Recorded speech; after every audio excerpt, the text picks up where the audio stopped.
Hello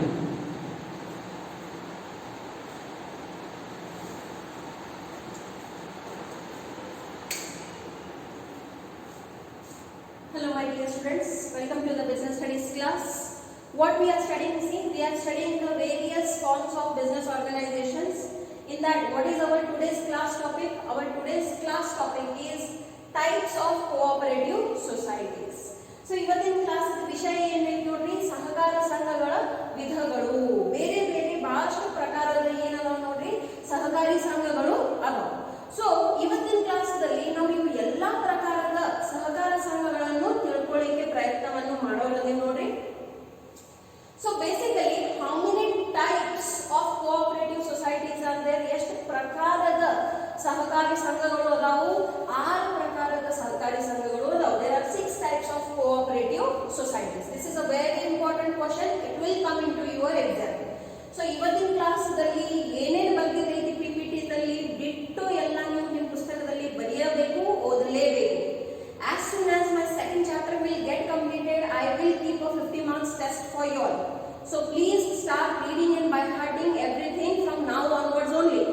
Second chapter ಮುಗಿದ ತಕ್ಷಣ ಒಂದು ವಾರದಲ್ಲಿ ನಾನು 50 ಮಾರ್ಕ್ಸ್ ಪೇಪರ್ ಇಡ್ತೀನಿ. ಪೇಪರ್ 1 ಮಾತ್ರ 2 ಮೇಲೆ, ಓಕೆ, ಚಾಪ್ಟರ್ 1 and 2 ಮೇಲೆ. ಸೊ ಅಂತ ಸ್ಥಿತಿಯಲ್ಲಿ ಈಗಿಂದ ಎಲ್ಲಾನು ಓದಲಿಕ್ಕೆ ತಯಾರಿ ಮಾಡ್ರಿ. ಯಾಕಂದ್ರೆ ನೋಡ್ರಿ ಹಬ್ಬಗಳು ನಡೀಲಿಕ್ಕತ್ತಾವು. ಹಬ್ಬದಲ್ಲಿ ಆಮೇಲೆ ಅಭ್ಯಾಸ ಮಾಡೋದಂದ್ರೆ ಕಷ್ಟ ಆಗಿಬಿಡ್ತೈತಿ. ಈಗಿಂದ ಅಭ್ಯಾಸ ಮಾಡ್ಲಿಕ್ಕೆ ಚಾಲು ಮಾಡಿದ್ರಂದ್ರೆ ನಿಮಗೆ ಈ ಸಮಸ್ಯೆ ಬರಂಗಿಲ್ಲ. So what are the types of cooperative societies? First let us read out all of them. ಮೊದಲನೇ ಯಾವ್ದು ನೋಡ್ರಿ, ಬಳಕೆದಾರರ ಸಹಕಾರ ಸಂಘಗಳು, consumers cooperative society. Second one is ಉತ್ಪಾದಕರ ಸಹಕಾರ ಸಂಘಗಳು, producers cooperative society. Then the third one is ಮಾರಾಟ ಪ್ರಕ್ರಿಯಾ ಸಹಕಾರ ಸಂಘಗಳು, ಓಕೆ, ಮಾರ್ಕೆಟಿಂಗ್ ಕೋಆಪರೇಟಿವ್ ಸೊಸೈಟೀಸ್. ರೈತರ ಸಹಕಾರ ಸಂಘಗಳು, ಫಾರ್ಮರ್ಸ್ ಕೋಆಪರೇಟಿವ್ ಸೊಸೈಟಿ. ಪತ್ತಿನ ಸಹಕಾರ ಸಂಘಗಳು, credit cooperative society. And the last one is ಗೃಹ ನಿರ್ಮಾಣ ಸಹಕಾರ ಸಂಘಗಳು, ಕೋಆಪರೇಟಿವ್ ಹೌಸಿಂಗ್ ಸೊಸೈಟೀಸ್. ಸೊ ಒಟ್ಟಾಗಿ ಎಷ್ಟು ವಿಧಗಳು ಅದಾವ, ಎಷ್ಟು ಪ್ರಕಾರಗಳು ಅದಾವು? 6. Let us understand all these one by one in detail. ಪ್ರತಿ ಒಂದು ಸಂಘದ ಪ್ರಕಾರಕ್ಕೆ ನಾವು ಡೀಟೇಲ್ ಅಲ್ಲಿ ತಿಳ್ಕೊಳ್ಳೋಣ. ಸೊ ಮೊದಲನೇದು ಯಾವುದು ನೋಡ್ರಿ, ಕನ್ಸ್ಯೂಮರ್ಸ್ ಕೋಆಪರೇಟಿವ್ ಸೊಸೈಟಿ. ಕನ್ಸ್ಯೂಮರ್ ಅಂದ್ರೆ ಯಾರು? The one who is going to consume whatever you have prepared. He is called as consumer. Okay, ನೀವು ಏನೇನು ಉತ್ಪಾದನೆ ಮಾಡ್ಲಿಕ್ಕೆ ಅದನ್ನ ಯಾರು ಉಪಭೋಗ ಮಾಡ್ತಾರೋ ಅದನ್ನ ನಾವು ಉಪಭೋಕ್ತಾ ಅಂತನೂ ಕರಿತೀವಿ. ಕನ್ನಡದಲ್ಲಿ ಅದನ್ನ ನಾವು ಬಳಕೆದಾರರು ಅಂತನೂ ಕರಿತೀವಿ. ಸೊ ನೋಡ್ರಿ, ಯಾರು ಕನ್ಸ್ಯೂಮರ್ ಇರ್ತಾರೋ, the consumer manages his household with a budget. Okay, he is always in search of quality goods with minimum cost. So the consumers cooperative societies are formed to protect the interest of consumers. So how you are going to protect the interest of the consumers? What are the interests of the consumers? Only two. First, we should get a quality product, and second, the product should be of low cost. That is what his interest is. Okay, so the members comprise of consumers. So in this type of cooperative society, whoever are members, who are they? They are all consumers only, desirous, who are desiring of obtaining quality product goods. What kind of things they want? Quality product goods they want at reasonable prices. So quality goods at reasonable. They are not asking completely for low price, but they should be reasonable according to the quality. The society aims at eliminating middlemen to achieve economy in operation. See, you must have learned the supply chain. Producer, wholesaler, retailer, consumer, and that's why only the end product value becomes higher. So this society, what it will do? It will form a supermarket or any kind of market or a place where those who are members, they can come and buy the products over there. So when they are directly buying it from the producer, the cost will be less or it will be reasonable. Yes. Why? How it will become less? The society aims at eliminating the middlemen to achieve economy in operations. So they will try to eliminate the wholesaler. If not wholesaler, try to eliminate the retailer. They will buy it directly from the wholesaler or distributor, or they will buy it from the producer himself. So ultimately the cost of the product will become less and they will sell it to their members at the lesser price only. They will not charge more, and that's why only this kind of cooperative societies are formed. So what is this cooperative society called? Consumers Cooperative Society, where they are bringing all the things that a consumer requires at a low price directly from the producer or wholesaler, which in turn helps the members to get quality goods at reasonable price. And that is why these kind of consumer cooperative societies are formed. Okay. So ಏನ್ ಹೇಳ್ತಾರೆ ನೋಡಿ, ಬಳಕೆದಾರರ ಸಹಕಾರ ಸಂಘಗಳನ್ನು ಬಳಕೆದಾರರ ಹಿತಾಸಕ್ತಿಯನ್ನು ಕಾಪಾಡಲು ಪ್ರಾರಂಭಿಸಲಾಗುತ್ತದೆ. ನೋಡ್ರಿ, ಜಗತ್ತದಲ್ಲಿ ಎಲ್ಲಾರು ಬಳಕೆದಾರರನ್ನ ಅದಾರು. ಎಲ್ಲ ಬಳಕೆದಾರರ ಎರಡೇ ಪ್ರಮುಖ ಇಚ್ಛೆಗಳು ಇರ್ತಾವ. ಏನಲ್ಲ ನೋಡ್ರಿ ಅವು? ಉತ್ತಮ ಗುಣಮಟ್ಟದ ಸರಕುಗಳನ್ನು ಯೋಗ್ಯ ಬೆಲೆಗೆ ಪಡೆಯುವ ಉದ್ದೇಶವನ್ನು. ಸೊ ಉತ್ತಮ ಗುಣಮಟ್ಟದ ಸರಕುಗಳು ಮತ್ತು ದರ ಇರ್ತೈತಿ, ಅದು ಹೆಂಗೆ ಇರಬೇಕು? ಯೋಗ್ಯ ಇರಬೇಕು, ಆದಷ್ಟು ಕಮ್ಮಿ ಇರಬೇಕು, ಇಲ್ಕಂದ್ರೆ ರೀಸನೇಬಲ್ ಅಲ್ಲೇ ಇರಬೇಕು. ಸೊ ಆ ಉದ್ದೇಶವನ್ನು ಹೊಂದಿರುವ ಗ್ರಾಹಕರು ಇದರ ಸದಸ್ಯರಾಗಿರುತ್ತಾರೆ. ಯಾರಿಗೆ ನಡೀತೈತಿ ಏನ್ ಬೇಕಾದ ರೇಟದಾಗ ಕೊಟ್ರ ಅಂದ್ರ ಅವ್ರು ಎಲ್ಲಿ ಬೇಕಾದ ಕಡೆ ಖರೀದಿ ಮಾಡಬಹುದು. ಬಟ್ ಯಾರಿಗೆ ನಡೆಯಂಗಿಲ್ಲ, ಬಜೆಟ್ ಇರ್ತೈತಿ, ಅಷ್ಟು ದುಡ್ಡು ಇಲ್ಲ, ಅಥವಾ ಯಾಕೆ ಸುಮ್ಮನೆ ಹೆಚ್ಚಿಗೆ ದುಡ್ಡು ಕೊಡಬೇಕು ಅಂತ ವಿಚಾರ ಮಾಡೋರು ಇರ್ತಾರೆ. ಅಂತ ಎಲ್ಲ ಕನ್ಸ್ಯೂಮರ್ಸ್, ಅಂತ ಎಲ್ಲ ಬಳಕೆದಾರರು ಒಟ್ಟಾಗಿ ಬಂದು ಇಂಥ ಒಂದು ಸರ್ಕಾರಿ ಸಂಘವನ್ನು ಚಾಲೂ ಮಾಡ್ತಾರೋ, ಎಲ್ಲಿ ಅವರು ಉಪಯೋಗ ಮಾಡುವಂತ ವಸ್ತುಗಳನ್ನು ಡೈರೆಕ್ಟ್ಲಿ ಎಲ್ಲಿಂದ ಖರೀದಿ ಮಾಡ್ತಾರೋ ಉತ್ಪಾದಕರ ಕಡೆಯಿಂದ ಖರೀದಿ ಮಾಡ್ತಾರೆ. ಅದರಿಂದ ಏನಾಗ್ತೈತಿ? ಪ್ರೈಸ್ ಕಮ್ಮಿ ಆಗಿಬಿಡ್ತೈತಿ. ಮತ್ತು ಅದನ್ನೇನು ಜಾಸ್ತಿ ರೇಟಿಗೆ ಅಥವಾ ಇದ್ದಿದ್ದ ರೇಟಿಗೆ ನಾವು ಸದಸ್ಯರಿಗೆ ಕೊಡಂಗಿಲ್ಲ. ಯಾವ ರೇಟಿಗೆ ಬಂದಿರ್ತೈತಿ ಅದರೊಳಗ ಒಂದು ಸ್ವಲ್ಪ ಹೆಚ್ಚು ಮಾಡಿ ಅಥವಾ ಇದ್ದಿದ್ದ ರೇಟಿಗೂ ಅವರಿಗೆ ಕೊಡ್ತಾರೆ. ಯಾಕಂದ್ರೆ ಉದ್ದೇಶನ ಅದ ಇಲ್ಲಿ ನೋಡಿ, ಸ್ಥಾಪನೆ ಮಾಡುವುದು ಏನದು? ಗುಣಮಟ್ಟದ ಸರಕುಗಳನ್ನು ಯೋಗ್ಯ ಬೆಲೆಯಲ್ಲಿ ಪಡೆಯುವುದು. ಓಕೆ, ಹಾಗಾಗಿ ಈ ಸಂಘವು ಮಧ್ಯವರ್ತಿಗಳನ್ನು ತೊಡೆ ಹಾಕಿ, ಮಿಡಲ್ ಮ್ಯಾನ್, ಓಕೆ, ತೊಡೆ ಹಾಕಿ ಕಾರ್ಯಚಟುವಟಿಕೆಗಳಲ್ಲಿ ಮಿತವ್ಯಯವನ್ನು ಸಾಧಿಸುವ ಗುರಿಯನ್ನು ಹೊಂದಿದೆ. ಓಕೆ, ಸೊ ಯಾವಾಗ ನೀವು ಹೋಲ್ಸೇಲರಿಗೆ ರಿಟೇಲರಿಗೆ ನಡುವೆ ತೆಗೆದು ಬಿಡ್ತೀರಿ ಸಪ್ಲೈ ಚೈನ್ ದಾಗಿಂದ, ಸೊ ಅಲ್ಟಿಮೇಟ್ಲಿ ಏನಾಗ್ತೈತಿ? ನಿಮಗೆ ಕಮ್ಮಿ ದರದಲ್ಲಿ ಎಲ್ಲ ಒಳ್ಳೆ ಗುಣಮಟ್ಟ ಇದ್ದು ಸಾಮಾನು ಸಿಗ್ತೈತಿ. ಈ ರೀತಿಯಿಂದ ಕೆಲವೊಂದು ಕೋಆಪರೇಟಿವ್ ಸೂಪರ್ ಮಾರ್ಕೆಟ್ಸ್ ಇರ್ತಾವ ನೋಡಿ, ಎಲ್ಲವರು ಕಮ್ಮಿ ದರದಲ್ಲಿ ಅದನ್ನ ಮಾರ್ತಿರ್ತಾರೆ. Cooperative supermarket is different and a simple supermarket is different. In supermarket you will see at the normal MRP price only. In cooperative supermarkets you will see that the prices are at the lower. Okay, and basically more benefit is for the members. Okay, so this kind of cooperative society is called as consumer cooperative society. ಎರಡನೇ, ಈಗ ನೋಡ್ರಿ, ನೀವು consumer ಬಳಕೆದಾರರ ಹಿತದೃಷ್ಟಿದಿಂದ ವಿಚಾರ ಮಾಡಿದ್ರೆ ಆಮೇಲೆ ಉತ್ಪಾದಕರ ಹಿತದೃಷ್ಟಿದಿಂದ ವಿಚಾರ ಮಾಡಬಾರ್ದು, ಅವ್ರ ಹಿತದೃಷ್ಟಿದಿಂದನೂ ವಿಚಾರ ಮಾಡಬೇಕು. ನೋಡ್ರಿ, ನಮ್ಮ ದೇಶ ವಿಶಾಲವಾದಂತಹದ್ದು ದೇಶ ಐತಿ, ಸಿಕ್ಕಾಪಟ್ಟೆ ಡಿಮಾಂಡ್ ಐತಿ. ಈಗ ಇದೇ ದೇಶದಲ್ಲಿ ಬಹಳಷ್ಟು ದೊಡ್ಡ ದೊಡ್ಡ ಕಾರ್ಖಾನೆಗಳು ಅದಾವ. ಯಾವಾಗ ದೊಡ್ಡ ಕಾರ್ಖಾನೆ ಇರ್ತಾವು, ಬಿಗ್ ಇಂಡಸ್ಟ್ರೀಸ್ ಇರ್ತಾವು, ಏನ್ ಸಣ್ಣ ಕಾರ್ಖಾನೆ ಇರ್ತಾವ, ಅವರಿಗೆ ಬದುಕಲಿಕ್ಕೆ ಏನಾಗಿಬಿಡ್ತೈತಿ? ಸಮಸ್ಯೆ ಆಗಿಬಿಡ್ತೈತಿ. ಇಕನಾಮಿಕ್ಸ್ ಅದು ಸಾಧಾರಣ ಜ್ಞಾನ ಇರ್ಬೇಕು ನೋಡ್ರಿ. ಇದಕ್ಕೆ simple rule of economics is enough. Huge production, low cost of production, maximization of profit. Now the small industries will not have huge production. So when they do not have huge production, their production is less, the cost of production is also high, the product will become higher. Nobody will buy that product. So we need to protect that micro and medium small scale entrepreneurs, MSME. Modi ಇದರ ಮೇಲೆ ಬಹಳ focus ಮಾಡ್ಲಿಕ್ಕತ್ತಾನು, ಬಹಳಷ್ಟು ರೀತಿಯಿಂದ ಸಹಾಯವನ್ನು ಕೊಡ್ಲಿಕ್ಕೆ ಪ್ರಯತ್ನ ಮಾಡಕತ್ತಾರು.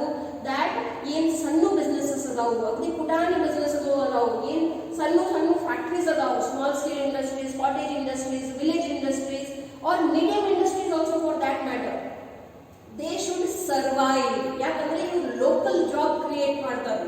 Industry ಯಾವುದೋ ಒಂದು ಏರಿಯಾದಲ್ಲಿ ಅಲ್ಲಿ ಎಷ್ಟು ಜಾಬ್ ಕ್ರಿಯೇಟ್ ಮಾಡ್ತೈತಿ. But a small factory can create the local job. It acts as the moment for the economy. It is very important for the economy. But ಇವರಿಗೆ ನಾವು ಏನ್ ಮಾಡ್ಬೇಕಾಗ್ತೈತಿ, ಕಾಪಾಡಬೇಕಾಗ್ತೈತಿ. ಎದಕ್ಕೆ ಕಾಪಾಡಬೇಕಾಗ್ತೈತಿ? ಯಾಕಂದ್ರೆ ಬಹಳ ದೊಡ್ಡ ದೊಡ್ಡ ಫ್ಯಾಕ್ಟ್ರೀಸ್ ಅದಾವ. ಆ ದೊಡ್ಡ ಫ್ಯಾಕ್ಟ್ರೀಸ್ ಮುಂದೆ ಸಣ್ಣ ಸಣ್ಣ ಪುಟಾಣಿ ಫ್ಯಾಕ್ಟ್ರೀಸ್ ಬದಲಿಕ್ಕೆ ಸಾಧ್ಯತೆ ಆಗಂಗಿಲ್ಲ. ಅವ್ರು ತಯಾರು ಮಾಡುವಂತ ಪ್ರಾಡಕ್ಟ್ಸಿಗೆ ಕಾಂಪಿಟೇಷನ್ ಕೊಡಬೇಕಾದ್ರೆ ಅವ್ರು ಉಪಯೋಗ ಮಾಡುವಂತ ಮಷಿನರಿ, ಅವ್ರ ಕಡೆ ಇರುವಂತ ಬಂಡವಾಳ, ಅವ್ರ ಕಡೆ ಇರುವಂತ ಮ್ಯಾನೇಜ್ಮೆಂಟ್ ಸ್ಕಿಲ್ ಸೆಟ್ ಇವ್ರ ಕಡೆ ಇರ್ಲಿಕ್ಕೆ ಸಾಧ್ಯತೆ ಇರಂಗಿಲ್ಲ. ಆದ್ರೂ ಬಹಳಷ್ಟು ಸಹಕಾರ ಸಂಘಗಳು ಅದಾವು.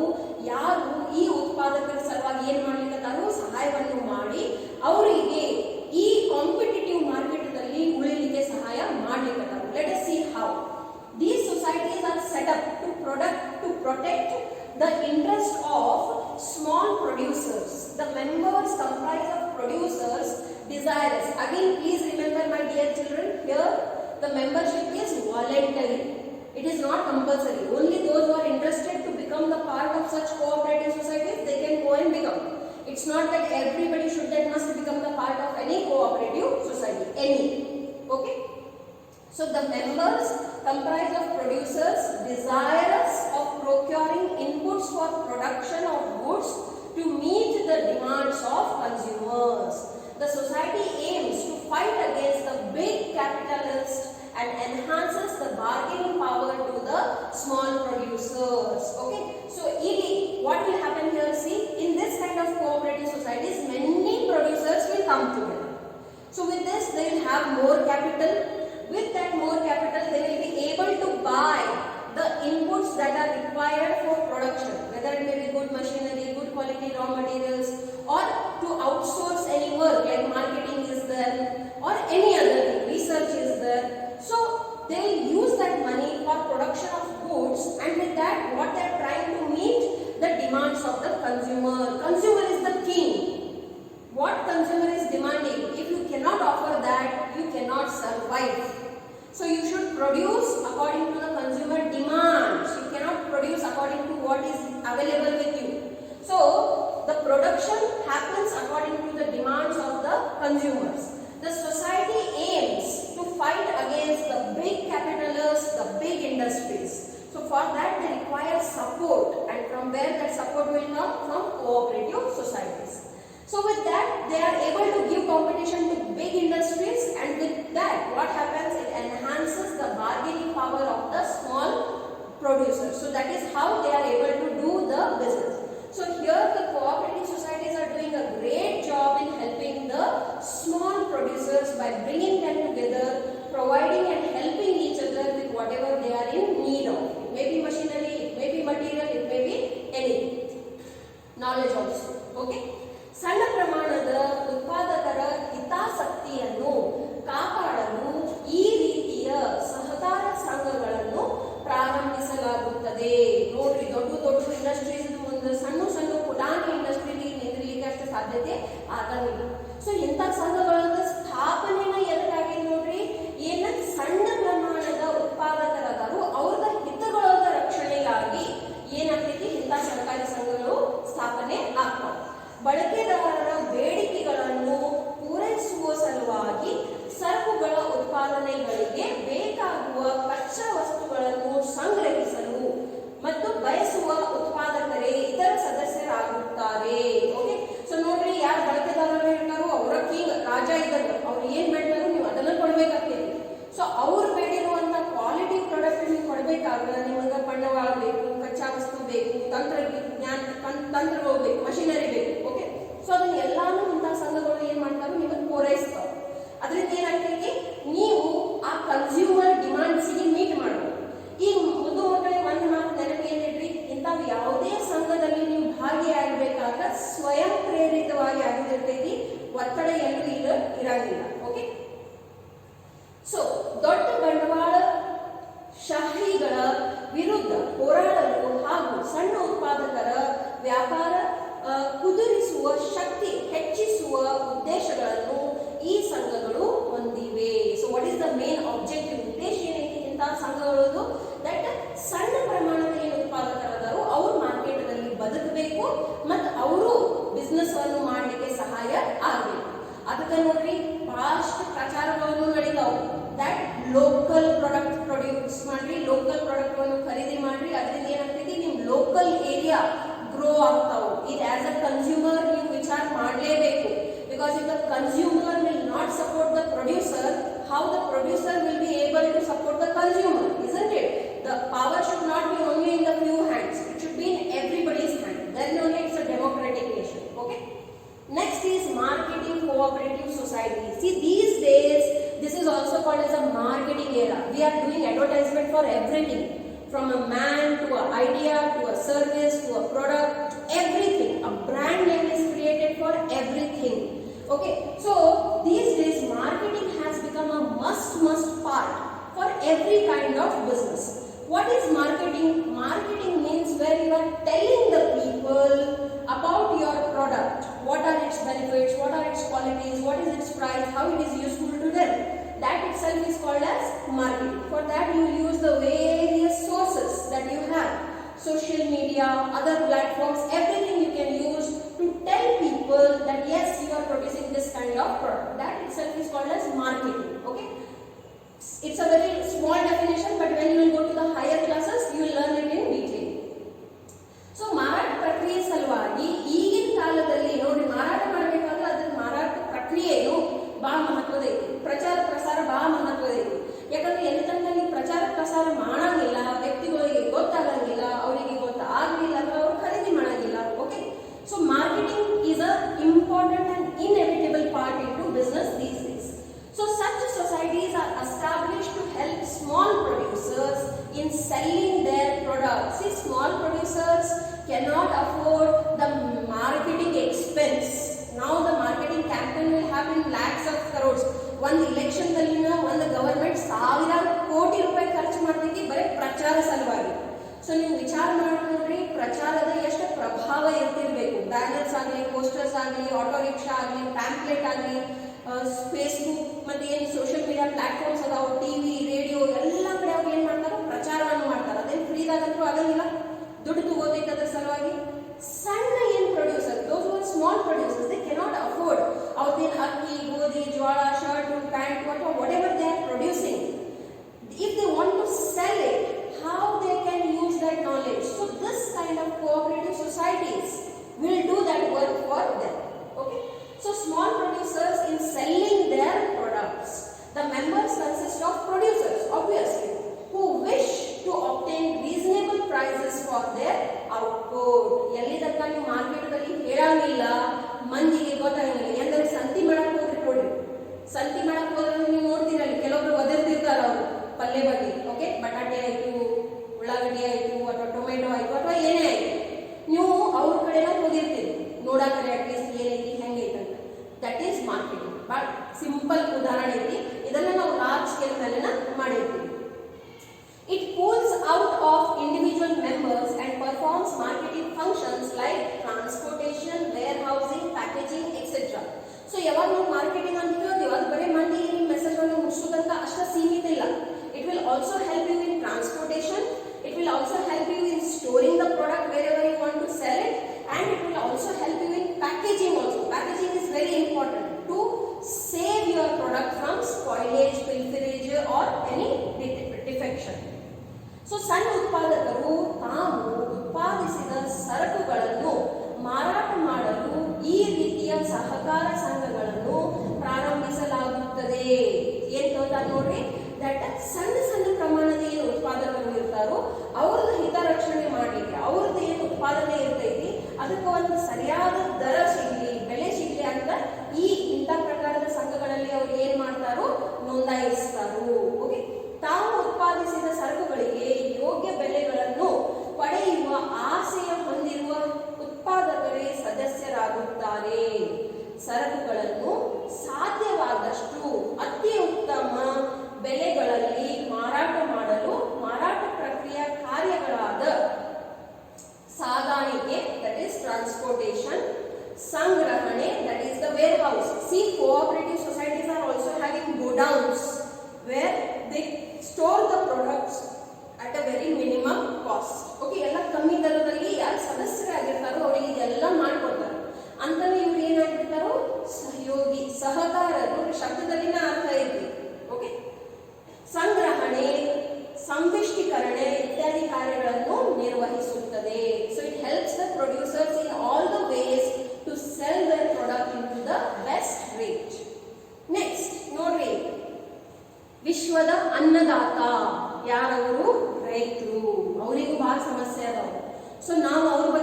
ವಿಚಾರ ಮಾಡಬೇಕು. ಅದಕ್ಕಾಗಿ ನೋಡ್ರಿ ಕೆಲವೊಂದು ಕೋಆಪರೇಟಿವ್ ಸೊಸೈಟೀಸ್ ಯಾರ ಸಲುವಾಗಿರ್ತಾವು? ರೈತರ ಸಲುವಾಗನು ಇದಾವ.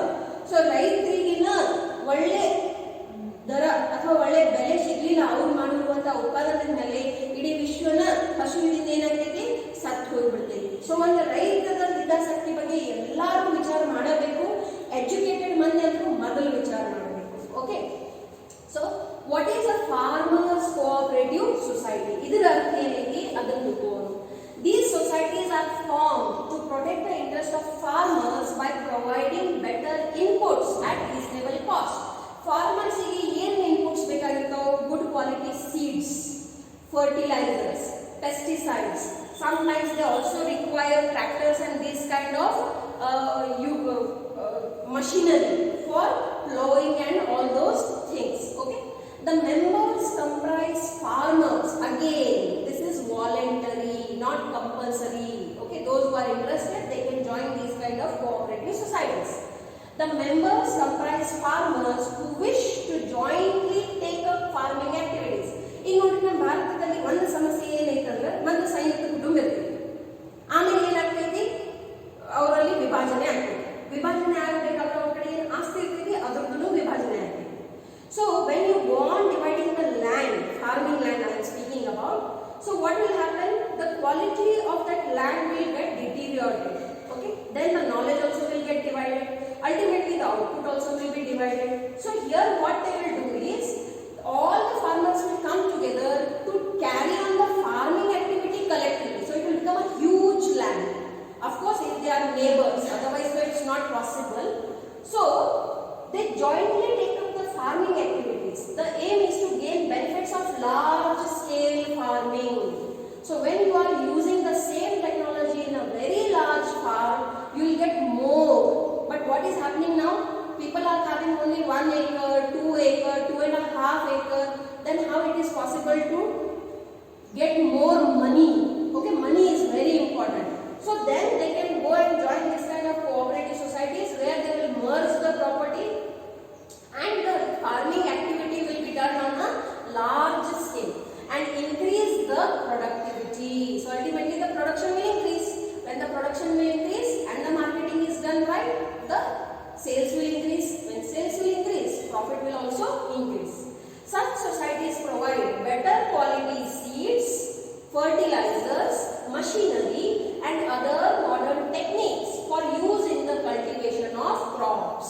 Okay, they will have the knowledge about the temperature, they will have the knowledge about the atmosphere, they will have the knowledge about the soil and everything.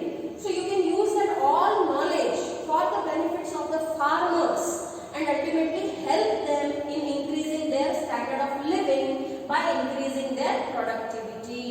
Okay, ಈಗ ಏನು ಹೇಳ್ತಾರೆ ನೋಡ್ರಿ, ಈ ರೀತಿಯ ಸಹಕಾರ ಸಂಘಗಳು ರೈತರ ಹಿತಾಸಕ್ತಿಯನ್ನು ಕಾಪಾಡಲು ಮತ್ತು ಯೋಗ್ಯ ವೆಚ್ಚದಲ್ಲಿ ಉತ್ತಮವಾದ ಅಗತ್ಯ ವಸ್ತುಗಳನ್ನು ಒದಗಿಸುವ ಉದ್ದೇಶದಿಂದ ಸ್ಥಾಪಿಸಲಾಗುತ್ತದೆ. ಓಕೆ, ಸೊ ಏನ್ ಹೇಳ್ತಾರೋ, ಕಮ್ಮಿ ವೆಚ್ಚದಲ್ಲಿ ಜಾಸ್ತಿ ಉತ್ಪಾದನೆ ಆಗುವಂತ ಸಹಾಯ ಕಾರ್ಯವನ್ನು ಈ ರೀತಿಯಿಂದ ರೈತರ ಸಂಘಗಳು ಅವರ ಸಲುವಾಗಿ ಮಾಡಿಕೊಡ್ತಾರೆ. ಕೃಷಿ ಚಟುವಟಿಕೆಗಳನ್ನು ಒಟ್ಟಾಗಿ ನೋಡ್ರಿ, ಭಾರತ ದೇಶದಲ್ಲಿ ದೊಡ್ಡ ಸಮಸ್ಯೆ ಐತಿ, ಭೂಮಿ ವಿಭಜನೆ ಆಗ್ಬಿಟ್ಟೈತಿ ಕುಟುಂಬ ವಿಭಜನೆ ಜೊತೆಯಲ್ಲಿ. ಸೊ ಯಾವಾಗ ಭೂಮಿ ವಿಭಜನೆ ಆಗ್ತೈತಿ, ಅಣ್ಣ ತಮ್ಮ ನಡುನ ಅಲ್ಲೇ ಒಂದು ಬೌಂಡ್ರಿ ಹಾಕ್ಬಿಡ್ತಾರೆ ನಡು. ಓಕೆ, ಸೊ ಅದರಿಂದ ಏನಾಗ್ಬಿಡ್ತೈತಿ ನೋಡ್ರಿ, ಅದೇ ಪ್ರೊಡಕ್ಷನ್ ಡೌನ್ ಅನ್ನ ಹೋಗ್ತೈತಿ. Quality of soil also will go down. Okay, so ಒಟ್ಟಾಗಿ ನಿರ್ವಹಿಸುವ ಮನೋಭಾವವನ್ನು ಹೊಂದಿರುವ ರೈತರು ಈ ಸಂಘಗಳ ಸದಸ್ಯರಾಗುತ್ತಾರೆ.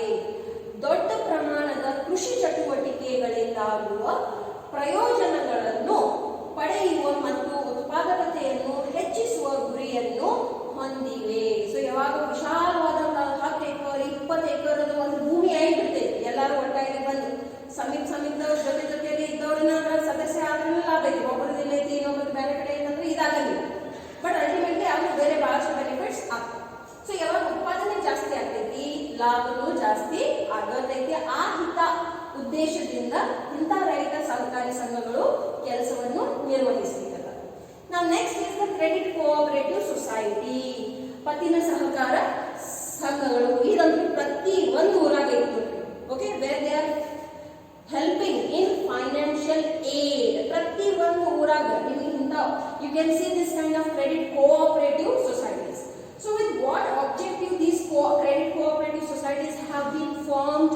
To help the needy with the lower rate of interest. That's the basic objective. Even how much government is charging, they are charging less than that. So the credit cooperative societies are established for providing easy credit on reasonable terms to the members.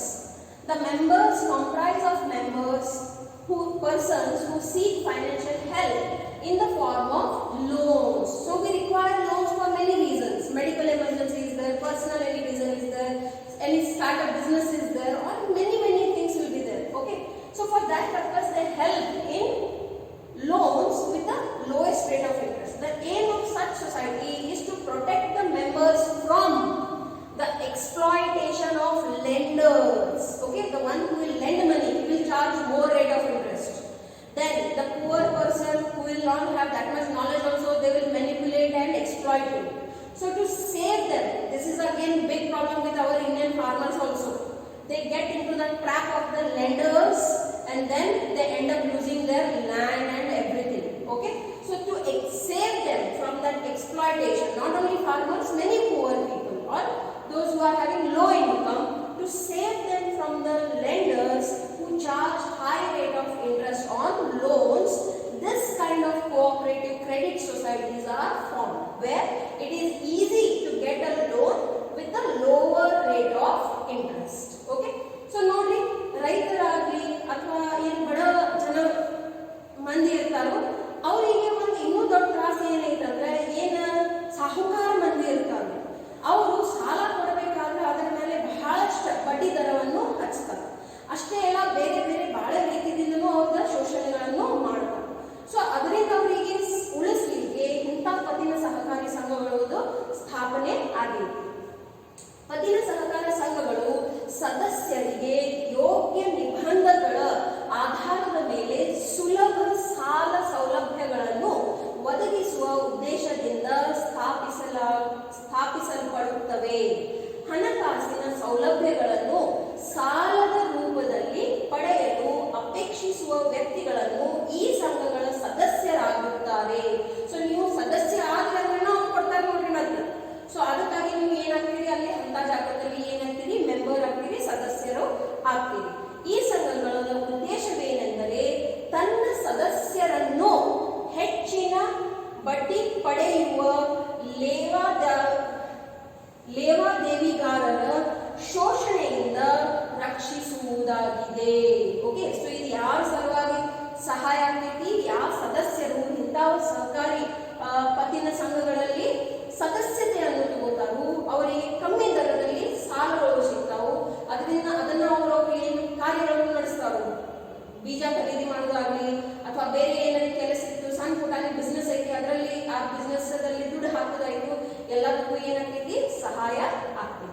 Now this is the last cooperative society, that is the housing cooperative society. Okay, as you can see, building has been constructed. Okay, so graha nirmana sahakara ಸಂಘಗಳು, what it says, let us understand.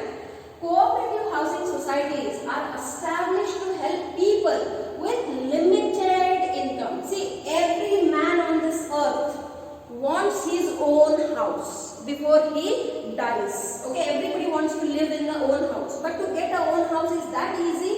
No, it takes a lifetime to create one home.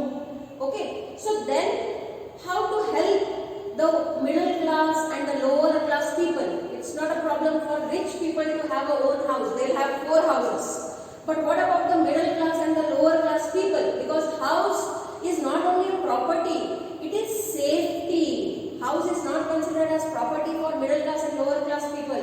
It is considered as a safety, that where you can live for years together, where your family can grow and you can think and plan about your life. So house is very important for everybody on this planet. These kind of cooperative societies help in constructing your own houses. How? Let us see. So the cooperative housing societies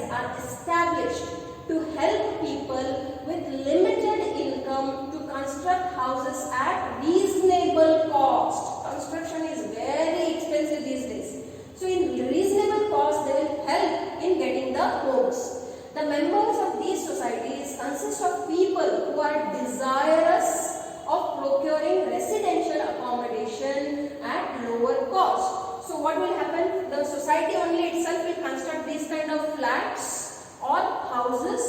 If it is a city, then there will be flats. If it's a rural area, there will be houses. Okay, and then they will sell those kind of houses at reasonable price. This is how they function.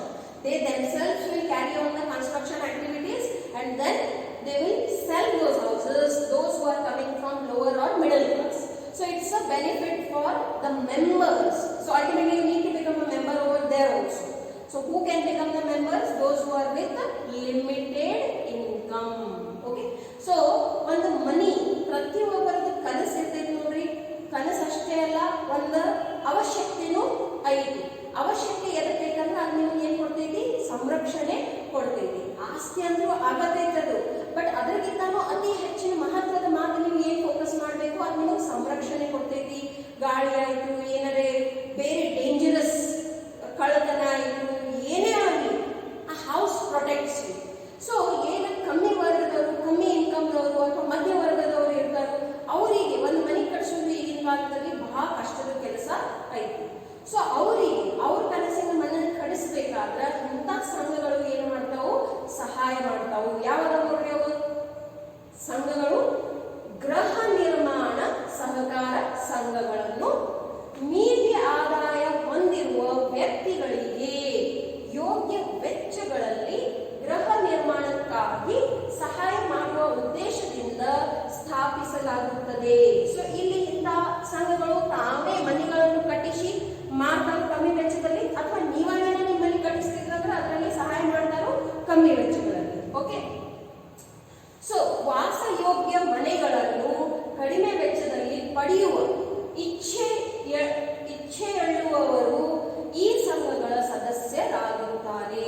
ಯಾರು income ಕಮ್ಮಿ ಐತಿ but ಸ್ವಂತ ಮನೆ ಬೇಕಾಗೈತಿ ಅಂತವ್ರು ಎಲ್ಲರೂ ಇಂಥ ಸಂಘಗಳಲ್ಲಿ ಸದಸ್ಯರಾಗಿ ಅವ್ರು ಎಲ್ಲರೂ ಒಂದೊಂದು ಮನೆಯನ್ನು ಪಡ್ಕೋಬಹುದು. ಸೊ ಉದ್ದೇಶನ ಸ್ಥಾಪನೆ ಉದ್ದೇಶನೇ ಏನೈತಿ? ಕಮ್ಮಿ ಇನ್ಕಮ್ ಇದ್ದವರಿಗೆ ಅವ್ರ ಮನಿ ಏನ್ ಬೇಕಾಗೈತಿ ಅದರದ ಸಹಾಯ ಮಾಡೋದು. ಓಕೆ.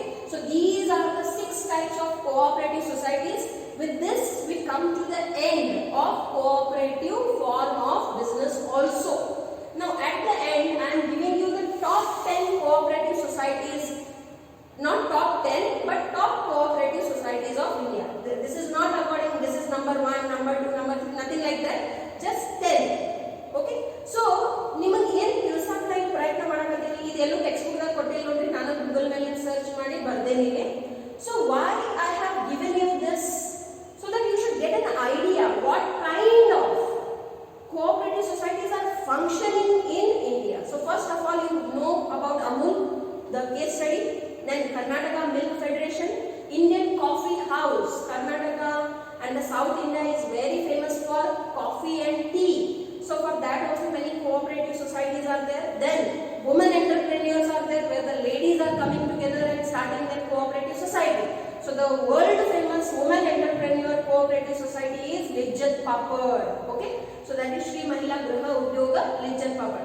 So ಈ ರೀತಿಯಿಂದ ಬೇರೆ ಬೇರೆ ಬ್ಯಾಂಕ್ಗಳು ಅದಾವು, ಕಾಫಿ ಹೌಸಸ್ ಅದಾವು, ಕನ್ಸ್ಟ್ರಕ್ಷನ್ ಕಂಪನೀಸ್ ಅದಾವು, ಓಕೆ, ಮಾರ್ಕೆಟಿಂಗ್ ಕಂಪನೀಸ್ ಅದಾವು, ಸಹಕಾರಿ ಬ್ಯಾಂಕ್ಗಳು ಅದಾವು, ರೂರಲ್ ಡೆವಲಪ್ಮೆಂಟ್ ಸೊಸೈಟೀಸ್ ಅದಾವು. Every sphere you can see the cooperative societies functioning. That is why it is important that you should have the knowledge of this kind of business form also. Okay. So ಇವತ್ತು ಈ cooperative society ಏನು ಜ್ಞಾನ ಐತಿ ಅದು ಮುಗಿತೈತಿ. From tomorrow onwards we are going to start the last segment of forms of business organization, which is joint stock companies. ಬರುವ 3-4 class ನಲ್ಲಿ ಅದು ಮುಗಿದು ಹೋಗ್ತೈತಿ. So as soon as second chapter will get over, I will conduct 50 marks exam. So please ಅಭ್ಯಾಸ ಮಾಡಲಿಕ್ಕೆ start ಮಾಡಿ. Okay. I hope you are understanding my classes. Suppose ತಿಳಿಲಿಕ್ಕತ್ತಿಲ್ಲ, doubt ಐತಿ, ಸಮಸ್ಯೆ ಐತಿ